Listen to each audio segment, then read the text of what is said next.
Rom-coms kept coming in as offers. They come back with a $12.5 million offer. No thanks. They come back with a $15 million offer. I say, you've done, it seems like, a million movies, so many big hits, but there were some that got some controversial feedback or bad reviews, right? There was different stages that you had. How did you handle it as a creator, as an artist, as an actor, when you got negative reviews or when it didn't hit the expectations of the box office or whatever you guys had?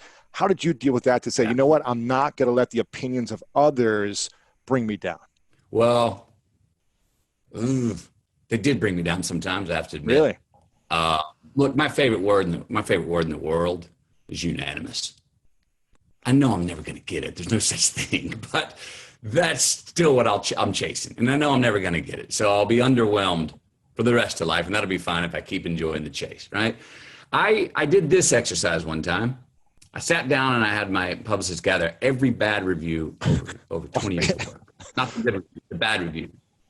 And it was a thick, it was a thick folder. It was a big book. In ways, it was more constructive than reading the good reviews. There were some people I could read that, oh, they already didn't like me. This review was written poorly before they even saw the movie. I could just tell. You could hear the snark in the opening comment. There were other ones that had constructive things to say. No, McConaughey, this is what I love about you, that you do, that is quintessentially you.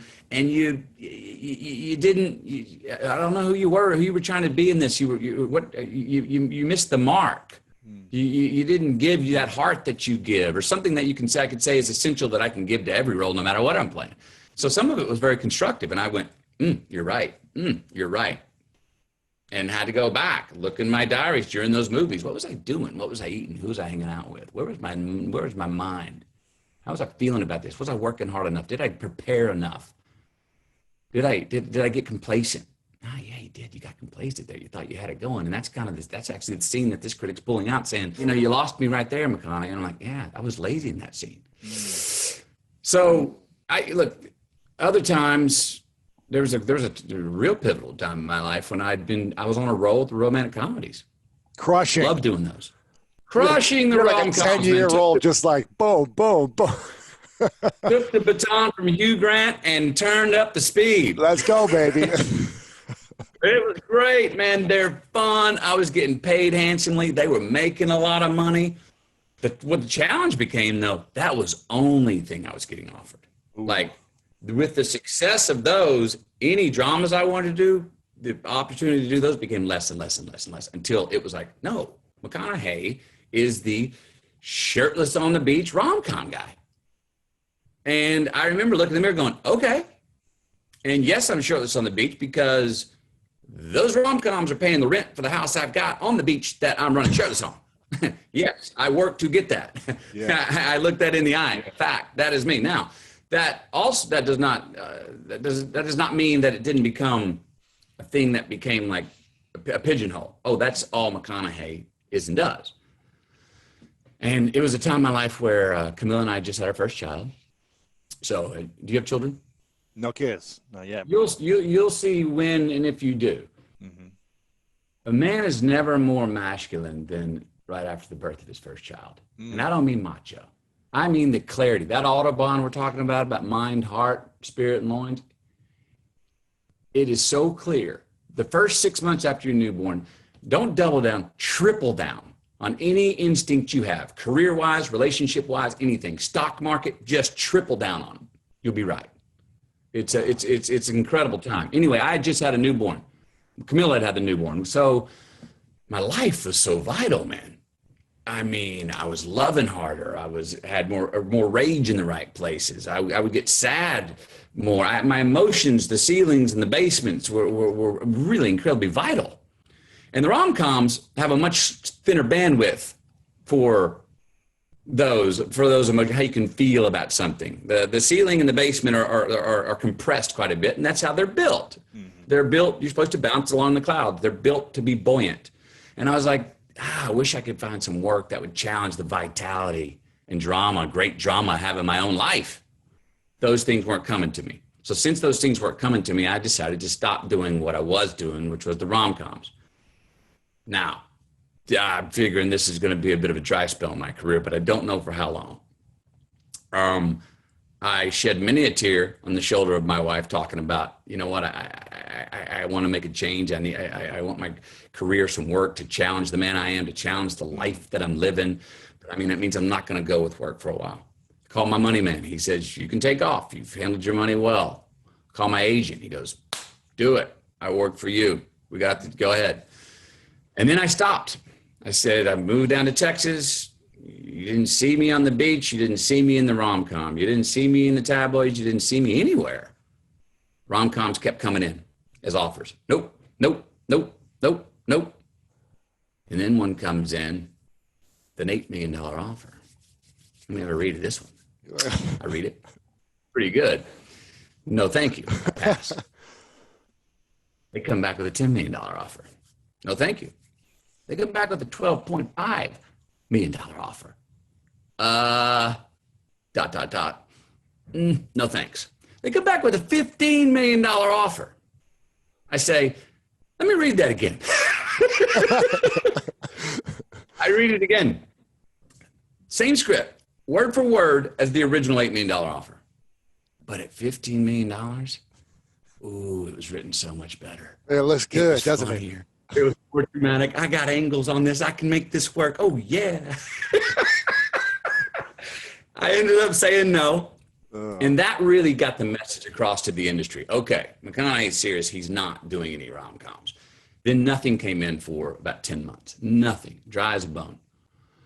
And after 20 months of a desert and nothing coming in and saying no, first saying no to what I was doing and then nothing coming in at all of a sudden, I became a new good idea. McConaughey for Killer Joe, Magic Mike, Mud, True Detective, all of a sudden, that was a new novel, good idea. Why? Because I'd unbranded. I had stepped away and I was gone. They didn't know where I was. Couldn't find me on the beach without my shirt. You couldn't find me in a rom-com. And I became a new good idea. So that's kind of the most dramatic sort of hinge point in my career that deals with how I dealt with, how I was perceived or what I was doing in my career. This is a very important question. If it was 25 million, would you have done it? No, I wouldn't have done it for 100 million. Wow. I'd already made the Socratic oath with my soul. You were committed. I was in. If it would, I would have got more excited. The fact that the money went up, it was such a buzz to even have the courage to say no to it. And it empowered me to go, That's cool, because you go back to your values and your identity of like, no, that's not who I want to be anymore. This is who I want to be. You call it unbranding. Is that what you said? Unbranded. Yeah. Unbranded to then rebrand. Yeah, I think that's powerful. It's like we should always be in a stage of reinvention. You know, you reinvented yourself as a father, you reinvented yourself as an actor. And I think that's really powerful. Good for you, man. It's hard to turn away those checks. Yeah, well, I'd saved my money well. I was appreciating the basics, had a roof over my head.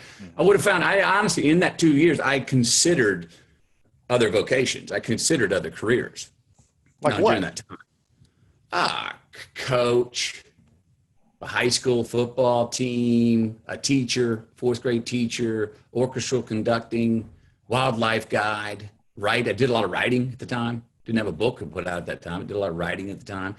I didn't have the confidence to think the writing was worth publishing, but I was still doing a lot of writing at the time. So if you would have not gotten the dramatic roles that you were looking for after 2, 3, 4, 5 years, you would have gone and been a high school football coach or a writer or a wildlife guide for 60 to 80 grand a year and been just as happy? Well, I'm pretty sure. I'm almost definite. I would have been just as happy, because one of the central themes in the book is that when faced with the inevitable, get relative. That's really one of the key tools in the book is how do you get relative when you deem a situation inevitable? So how do you start making an upside of what could be perceived crisis? Right. When and how we do that is really one of the keys to satisfaction in life. Yeah. If you do it too early, okay, if I say for that instance, if I had said, okay, it's been 2 years, that's enough, I give, I'm going off to do something else. Well, that would have been the wrong choice because I would have been a quitter. Look what happened. I just had to outlast him and it'd take 20 months. If I'd have pulled the plug at 18 months and done something different, I would have been a quitter, right? I didn't endure enough. But there's also situations that you can bang your head on through endurance where you're actually acting out the definition of insanity. You're trying to get something done the same way over and over and over and not getting the results you want. So you need to back up and, relatively speaking, pivot. Wait, let me reapproach this situation. Maybe I'm looking at it the wrong way. Let me pivot. Then there's other times you just got to wave the white flag and say, you got it, you win. I'm going to go fight another battle up here. You know? So when do we do one of those, each one of those with every given situation? That's sort of the honey hole, the tool that really, I think can be helpful to us. I'm not always watching the award shows. Sometimes they're on and I see them, but it's not like the thing for me to watch. But I remember watching the year you won the Oscar. And I remember your speech has to be one of the most iconic speeches of all time from an awards show. And you talk about chasing your heroes, your 10-year self in the future. I'm curious, right, if you could put yourself 10 years from now, 60, because you just turned 50, yeah. What would your hero at 60 say about who you are today, looking back? Wow. Yeah, it's a great question, and one I think we should all ask ourselves. Have I had that great sit down with our future self? I think you'd say, make sure you trust yourself. Make sure you did a good job of trusting yourself, but you know what? You could have even trusted yourself more. You could even trust yourself more. You made some things, maybe you made some things a little too hard, maybe where you didn't need the resistance. Just sit back and trust yourself. So made some things hard because you felt like you needed to feel it. Nah, you had already done the work. You already laid the rails on the road. Just now, right now, stay vital. Keep those rails greased. Keep yourself in shape, mentally, spiritually. But overall, you've done it. You did it. You're doing good at trusting yourself.